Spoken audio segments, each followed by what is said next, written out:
Hello students, welcome. Students, आज अपन chapter 2 start करने जा रहे हैं एनसीईआरटी का, जिसका पूरा नाम होता है इन्वर्स ट्रिग्नोमेट्रिक फंक्शन, आईटीएफ, जिसको अपन शॉर्ट में बोलते हैं आईटीएफ, इन्वर्स ट्रिग्नोमेट्रिक फंक्शन। तो बच्चों बहुत ही आसान चैप्टर है, बहुत ही आसान है ना। सब कहते हैं कठिन है, लेकिन बहुत ही आसान है। आप थोड़ा ध्यान से देखना, जो जो चीज़ें मैं बताऊं उन पे थोड़ा सा फोकस रखना, आपसे सारे सवाल 2.1 के बन जाएंगे। इसके बाद अपन एक्सरसाइज 2.1 देंगे।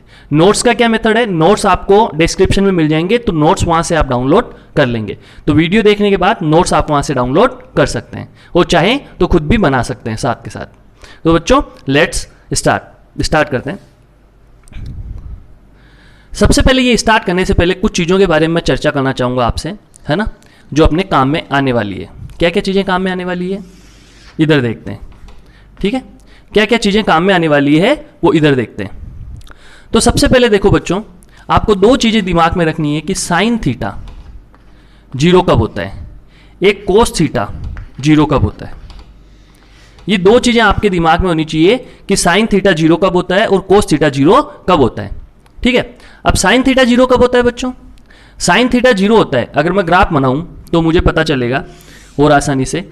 आपने ट्रिग्नोमेट्रिक इक्वेशन में भी पढ़ चुके हैं, फिर भी मैं बता देता हूं। ये साइन थीटा का ग्राफ होता है। ये क्या होता है 0, ये क्या होता है पाई, ये क्या होता है 2 पाई, ये क्या होता है 3 पाई, ये क्या होता है माइनस पाई, ये क्या होता है -2 पाई। तो 0 पाई 2 पाई 3 पाई, दोस्तों देखो 0 कहां कहां पे हो रहा है, देखो यहां 0 हो रहा है, यहाँ 0, यहाँ 0, यहाँ 0, यहाँ 0, यहाँ 0, यानी theta is equal to n pi पे। और n क्या ले लो, n ले लो एलिमेंट ऑफ z, यानी कौन सा नंबर हो गया, n एलिमेंट ऑफ z, मतलब कौन से नंबर्स हो गए, कौन से नंबर हो गए, इंटीजर। इंटीजर मतलब 0, 1, 2, 3, 4, -1, -2, -3, -4। आगे बढ़ो बच्चों, तो यहां क्या लिखोगे, theta is equal to n pi, और n क्या है, एलिमेंट ऑफ z। z मतलब क्या हुआ, इंटीजर। Integer means 0, 1, 2, 3, 4, -1, -2, -3, -4। आगे बढ़ते हैं बच्चों, cos theta is equal to 0। आप कहेंगे सर कोस थीटा 0 कब होता है, तो बच्चों कोस थीटा 0 कब होता है ये भी अपन डिस्कस कर लेते हैं कि कोस थीटा 0 कब होगा। तो कोस थीटा का ग्राफ कुछ ऐसा होता है कि नहीं होता है। ये ग्राफ होता है कोस थीटा का। ये कोस थीटा का ग्राफ होता है, तो देखो ये 0 होता है, ये π/2 होता है, ये 3π/2 होता है, ये 5π/2 होता है। ठीक है, ये ग्राफ होता है, ये ग्राफ होता है बच्चों। अब इस ग्राफ में आप देखोगे तो आपको क्या पता चलेगा कि देखो π/2 का मल्टीपल क्या है 1, 3π/2 का 3, 5π/2 का 5, यहाँ 7π/2 का 7, यानी मल्टीपल π/2 का मल्टीपल पे फोकस करें 1, 3, 5, 7, यानी ओड मल्टीपल है। कैसा मल्टीपल है, ओड। ओड मल्टीपल मतलब 2n + 1 π/2, 2n + 1 π/2 ये लिख सकता हूं मैं। और n क्या ले लूं, एलिमेंट ऑफ z ले लूं। क्यों, क्योंकि नेगेटिव में भी आएंगे और पॉजिटिव में भी आएंगे। तो बच्चों कोस थीटा 0 कब होता है, जब थीटा इज इक्वल टू क्या होता है, 2n + 1 π/2 n element of z। तो ये दो बातें आपके रट जानी चाहिए माइंड में कि साइन थीटा 0 कब होता है बच्चों, जब theta is equal to n pi होता है। कोस थीटा 0 कब होता है, जब थीटा इज इक्वल टू 2n + 1 π/2 n element of z होता है। तो अपने को ये दिमाग में रखना बहुत जरूरी है, वरना अपने को कुछ भी समझ में आगे नहीं आएगा। तो साइन थीटा 0 कब होता है बच्चों, theta is equal to n pi. Cos theta 0 कब होता है बच्चों, जब थीटा इज इक्वल टू 2n + 1 π/2। तो चलो बार बार आपको 5 बार बोलना है हर बच्चे को, sine theta is equal to 0 कब होता है, जब theta is equal to n pi, theta is equal to n pi, theta is equal to n pi, theta is equal to n pi, theta is equal to n pi. Cos theta is equal to 0 कब होता है बच्चों, जब theta is equal टू 2n + 1 π/2, 2n + 1 π/2, 2n + 1 π/2, 2n + 1 π/2, 2n + 1 π/2। तो ये 5 बार सबको बोलना है, जो नहीं बोलेगा तो फिर भूल जाएगा। ठीक है, फिर आगे बढ़ते हैं। चलो अब स्टार्ट करते हैं अपन आईटीएफ पे आगे मूव करते हैं।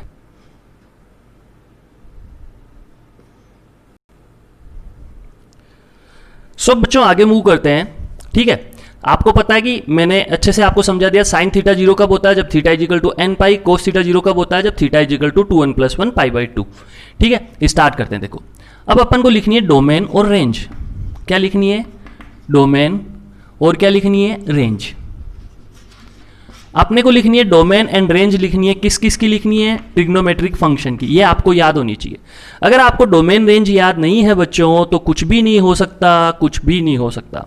Sign theta, cos theta, tan theta, cot theta, sine cos tan, cot sec cosec and cosec theta. तो अपन ने 6 ट्रिग्नोमेट्रिक रेशियो बच्चों लिख लिए। क्या क्या होते हैं, sine cos tan, cot sec cosec, sine cos tan, cot sec cosec. Start करते हैं डोमेन।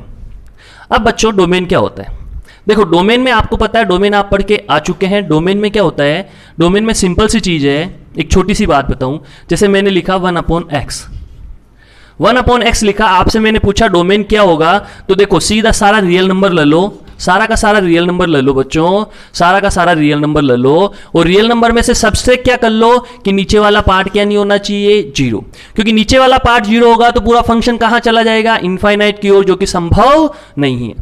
तो फंक्शन को इनफाइनाइट की ओर नहीं जाने देना है बच्चों, तो x को क्या नहीं लोगे, 0 नहीं लोगे, तो डोमेन क्या होगा, r-0। सबको पता है, इतना सबको पता है कि जो डिनोमिनेटर की चीज है उसको 0 नहीं होने देना है, उसको 0 कभी भी नहीं होने देना है।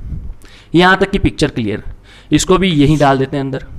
ये यहां तक की पिक्चर क्लियर कि डिनोमिनेटर में जो चीज आती है उसको कभी भी 0 नहीं होने देना है, 0 नहीं होने देना। चलो आगे बढ़ो, आगे बढ़ते हैं बच्चों डोमेन की ओर। किसकी ओर बढ़ते हैं, डोमेन और रेंज की ओर। बहुत ही आसान, बहुत ही आसान।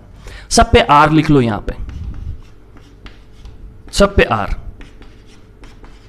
मैंने क्या बताया, सब पे R लिखना है भाई, डोमेन R होता है। अब डोमेन में से हटता क्या है, डोमेन में से हटता क्या बच्चों, डोमेन में से हटता क्या है, डोमेन में से वो हटता है जहां डिनोमिनेटर क्या होता है, 0 होता है। जहां डिनोमिनेटर 0 होता है उसको डोमेन से हटाना है, तो अपने पास पूरे के डोमेन आ जाएंगे। तो आपको रटने की आवश्यकता नहीं है, रटने की आवश्यकता नहीं है। साइन थीटा में अपोन में कुछ है, कुछ नहीं भैया, तो डोमेन क्या हो गया, R। कोस थीटा के अपोन में कुछ है, कुछ नहीं है भैया, तो डोमेन क्या हो गया, R। टेन थीटा की बात करें, टेन थीटा के अपोन में कौन है, टेन थीटा के अपोन में देखो, टेन थीटा क्या होता है, साइन थीटा अपॉन कोस थीटा। टेन थीटा क्या होता है, साइन थीटा अपॉन कोस थीटा। टेन थीटा क्या होता है, sine theta upon cos theta. तो कोस थीटा, तो नीचे वाला कोस 0 कब होता है, वो 0 जहां होता है उसको माइनस कर दो। तो कोस थीटा 0 कब होता है, कोस थीटा 0 कब होता है, मैंने आपको याद करवाया, मैंने कहा 5-5 बार बोलना है। क्या बोला था, 5-5 बार बोलना है। तो कोस थीटा 0 कब होता है, कोस थीटा 0 तब होता है जब थीटा इज इक्वल टू क्या होता है, 2n+1 π/2। कोस थीटा 0 कब होता है, जब थीटा इज इक्वल टू होता है 2n+1 π/2, मतलब माइनस करो। मैंने क्या बोला था कि डोमेन क्या होगा, इस नीचे वाले को 0 नहीं होने देना है, नीचे वाले को 0 नहीं होने देना है। नीचे वाला 0 कब होगा, कोस थीटा 0 कब होगा, जब थीटा इज इक्वल टू क्या होगा, 2n+1 π/2। तो इसको क्या कर दो, माइनस कर दो, एन एलिमेंट ऑफ जेड। ये चीज आपको समझ में आई होगी बच्चों, क्या कि tan theta is equal to क्या कर दो, डोमेन में r-2n+1 π/2 N element of Z. रटने की बिल्कुल जरूरत नहीं है, समझ लो, हमेशा याद रहेंगे कि टेन थीटा में से ये माइनस क्यों किया, क्योंकि डिनोमिनेटर में क्या था, टेन थीटा में कोस थीटा, कोस थीटा को 0 नहीं करना है, तो 0 कहां होता है, उसको माइनस कर दो, 2n+1 π/2 N element of Z. आगे बढ़े कोट थीटा की ओर, कोट थीटा के डोमेन की ओर बढ़ते। कोट थीटा का डोमेन, कोट थीटा के डोमेन में देखो आर आ रखा है, क्या रखा है, आर आ रखा है। आप कहेंगे सर क्या करेंगे, भैया मैं पूछूंगा कोट थीटा में डिनोमिनेटर में क्या है, आप कहोगे साइन थीटा। कोट थीटा को कैसे लिखते हो, cos theta upon sine theta. Cot theta को कैसे लिखते हो, cos theta upon sine theta. Cot theta को लिखते हो cos theta upon sine theta. तो साइन थीटा 0 कब होता है बच्चों, साइन थीटा को क्या नहीं होने देना है, 0 नहीं होने देना है। तो साइन थीटा को क्या नहीं होने देना है, 0 नहीं होने देना है। साइन थीटा 0 कब होता है, साइन थीटा 0 होता है n N element of z पे, तो माइनस कर दो। जहां साइन थीटा 0 होता है, कोट थीटा में क्या होता है, cos theta upon sine theta. Sine theta 0 कहां होता है, n पे, माइनस कर दो। चीज क्लियर, क्या क्लियर, रटना बिल्कुल नहीं है, रटना बिल्कुल भी नहीं है।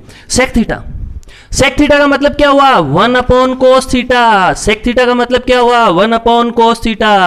बच्चों सेक थीटा क्या हुआ, 1/cos थीटा। तो cos थीटा क्या नहीं होना चाहिए, 0 नहीं होना चाहिए। cos थीटा क्या नहीं होना चाहिए, 0 नहीं होना चाहिए। cos थीटा 0 नहीं होना चाहिए, तो cos थीटा 0 कहां होता है, 2n+1 π/2 n element of z पे होता है। तो इसको गायब कर दो, तो डोमेन बच जाएगा। बचा कि नहीं बचा, बचा। आगे बढ़ो, कोसेक थीटा की बात करें, किसकी बात करें बच्चों, कोसेक थीटा की बात करें। तो कोसेक थीटा क्या होता है, 1/sin थीटा होता है। कोसेक थीटा क्या होता है? 1 अपॉन साइन थीटा होता है। तो 1 अपॉन साइन थीटा क्या होता है? कोसेक थीटा होता है। मतलब ये क्या नहीं होना चाहिए? साइन थीटा 0 नहीं होना चाहिए। तो साइन थीटा 0 कहां होता है? एन पाई पे। तो क्या माइनस कर दोगे? N pi n element of Z, ये माइनस कर दोगे। तो ये कहानी समाप्त हुई। तो बच्चों ये डोमेन की पूरी कहानी थी कि डोमेन कैसे आया। रटने की जरूरत बिल्कुल भी नहीं है, रटने की जरूरत बिल्कुल भी नहीं है। तो बच्चों ये था अपना sign cos ten cosec cosec का डोमेन। अब किस पे चलते हैं? अब अपन चलते हैं रेंज की ओर। तो बच्चों अब चलते हैं अपन रेंज की ओर। किसकी ओर चलते हैं? रेंज की ओर। कि बच्चों रेंज क्या होगी? ठीक है, देखो डोमेन ये आर आ गया। अब रेंज की बात, तो रेंज हमेशा किससे आएगी? रेंज हमेशा ग्राफ से आएगी। कि ग्राफ कहां से कहां तक फैला हुआ है वो क्या होती है? रेंज। ग्राफ कहां से कहां तक फैला हुआ है वो क्या होती है? रेंज। अगर सपोज मैं आपकी रेंज पूछूं तो आपकी रेंज कैसे स्टार्ट होती है? जैसे 0 से स्टार्ट हुई और कहां तक गई? 5 फुट 10 इंच की ओर गई। मेरी रेंज कहां से गई? 0 से स्टार्ट होकर 5 फुट 10 इंच। ठीक है, तो ये मेरी रेंज हो गई। अगर ऐसे रेंज की बात करूं तो यहां से यहां तक मेरी रेंज होगी। तो रेंज का मतलब क्या हुआ? आपका फैलाव। ठीक है, आप कहां से कहां तक फैले हुए हो। इसका मतलब वाई एक्सिस के रेस्पेक्ट में ग्राफ कहां से कहां तक गया वो उसकी क्या होती है? रेंज होती है। तो बच्चों रेंज की बात करें साइन की सबसे पहले, तो साइन की रेंज की बात करें बच्चों तो आपको दिमाग में क्या होना चाहिए? ग्राफ। किसका ग्राफ? साइन का ग्राफ। साइन का ग्राफ कैसा होता है? ऐसा होता है, याद होगा आपको। साइन का ग्राफ कैसे होता है? ऐसे होता है। साइन का ग्राफ कैसे होता है? ऐसे होता है। मैक्सिमम वैल्यू बच्चों, मैक्सिमम वैल्यू, मैक्सिमम, ये मिनिमम, मिनिमम, मिनिमम, ये मैक्सिमम, मैक्सिमम। बच्चों मिनिमम क्या? -1। मैक्सिमम क्या? +1। तो -1 से +1 रेंज क्या हो गई? -1 से +1। समझ में आया क्या? अरे बाबू आया। चलो आगे बढ़ो। कोस थीटा की बात करें। कोस थीटा का ग्राफ बना लो। कैसे बनता है? ऐसे बनता है, खट खट खट खट खट खट खटा खट खट खट खट, ऐसे ग्राफ बनता है। बनता है कि नहीं बनता है बच्चों? बनता है। ग्राफ बनता है कि नहीं बनता है बच्चों? बनता है। कोस थीटा का ग्राफ ऐसे बनता है कि नहीं बनता है? बनता है। ये लो, ये देखो, ये देखो, ये देखो बच्चों, minimum minimum minimum -1, maximum maximum maximum +1, minimum -1, maximum +1, -1 +1। तो रेंज क्या होगी? -1 से +1। तो ये आपको, आप कहेंगे सर कैसे याद रहेगा? बच्चों अपने दिमाग में ग्राफ दिखना चाहिए। जैसे ही साइन थीटा बोला ग्राफ दिख जाना चाहिए, खट खट खट -1 से 1। कोस थीटा खट खट खट खट खट -1 से 1। ये अपनी पिक्चर क्लियर। किसकी? साइन की एंड कोस की। तो साइन और कोस की पिक्चर क्लियर, ग्राफ भी क्लियर। आगे बढ़ो। आगे किस पे चलें? टेन थीटा पे। किस पे चलें? टेन थीटा पे। तो देखो अपना ये हो गया एंड ये हो गया। अब चले अपन टेन थीटा पे। टेन थीटा पे चलें तो टेन थीटा का ग्राफ भी आपको आना चाहिए। कैसा होता है? देखो ये -π/2, ये 0, ये π/2, ये ग्राफ होता है बच्चों, आपको याद होगा 11th क्लास में आपने पढ़ा होगा। अपन ग्राफ पे नहीं चलेंगे क्योंकि ये अपना टॉपिक नहीं है। अपना टॉपिक है इनवर्स, ITF। तो ये ग्राफ देखो टेन का। अब आपको क्या ग्राफ याद होने चाहिए? बिल्कुल होने चाहिए भैया। आपको sign cos ten cosec cosec इनके ग्राफ आने ही चाहिए, पक्का आना चाहिए। तो ये देखो ये ग्राफ हुआ -π/2 से π/2 0। बच्चों ये कहां जा रहा है? ऐसे इनफाइनाइट की ओर। ये नीचे कहां जा रहा है? -इनफाइनाइट की ओर। मैं आपसे रेंज पूछूं तो बच्चों आप क्या कहेंगे? -इनफाइनाइट से +इनफाइनाइट। रेंज क्या होगी बच्चों? -इनफाइनाइट से +इनफाइनाइट। रेंज क्या होगी? -इनफाइनाइट से +इनफाइनाइट। और -इनफाइनाइट से +इनफाइनाइट को क्या बोलते हैं? R बोलते हैं, रियल नंबर्स बोलते हैं। तो -इनफाइनाइट से +इनफाइनाइट कैसे पता लगा? ग्राफ को देख के पता लगा। कैसे पता लगा? ग्राफ को देख के पता लगा। आगे बढ़ो। आगे बढ़ते हैं तो अब किसकी ओर चलते हैं? अपन कोट थीटा की ओर चलते हैं। तो कोट थीटा का ग्राफ देखो कैसा होता है। कोट थीटा का भी कुछ ऐसा ही ग्राफ होता है। 0, ये π/2, ये हो गया अपना पाई, ये ऐसे ग्राफ बनता है बच्चों कोट थीटा का। तो नीचे वाला कहां गया? -इनफाइनाइट की ओर गया। ऊपर वाला कहां गया? +इनफाइनाइट की ओर गया। नीचे वाला कहां गया? -इनफाइनाइट की ओर गया। ऊपर वाला कहां गया? +इनफाइनाइट की ओर गया। तो अपनी रेंज क्या बनी? -इनफाइनाइट से +इनफाइनाइट। तो कोट थीटा की रेंज क्या होगी? R। तो बच्चों कोट थीटा की रेंज क्या होगी? R। कोट थीटा की रेंज क्या होगी? R। बहुत ही आसान। अब किसकी ओर चलें? सेक और कोसेक की ओर। तो ये सब ग्राफ आपको नोट कर लेने हैं और मैं इनको क्लियर करके और सेक और कोसेक के ग्राफ बना देता हूं, है ना। सो फ्रेंड्स आगे बढ़ते हैं किसकी ओर? सेक एंड कोसेक की ओर। सेक और कोसेक की ओर आगे बढ़ते हैं। देखो सेक का ग्राफ कैसा होता है और कोसेक का ग्राफ कैसा होता है, ये अपने को पता रहे तो इसकी भी रेंज अपन लिख सकते हैं। तो सेक और कोसेक कटोरी ग्राफ होते हैं। कैसे ग्राफ होते हैं? कटोरी ग्राफ। सेक और कोसेक कटोरी ग्राफ होते हैं।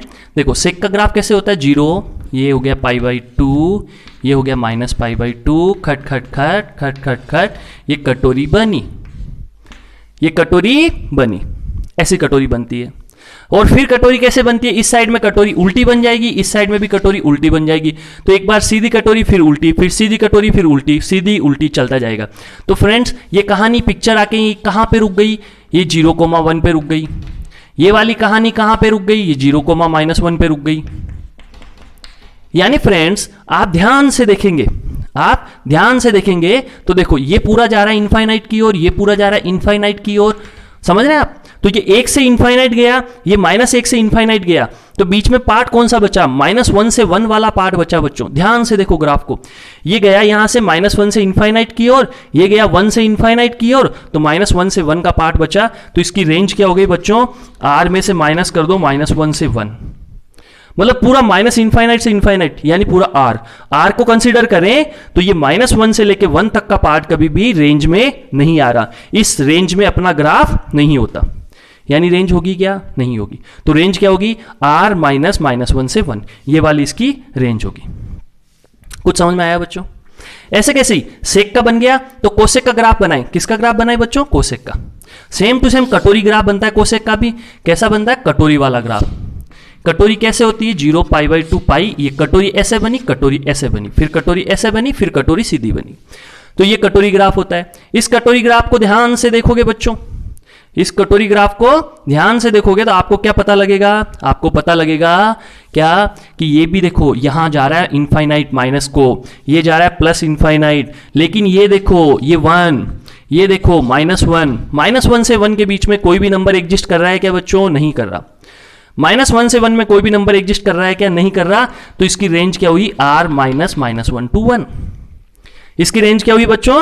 r -1 से 1। ठीक है, तो ये अपनी रेंज हुई।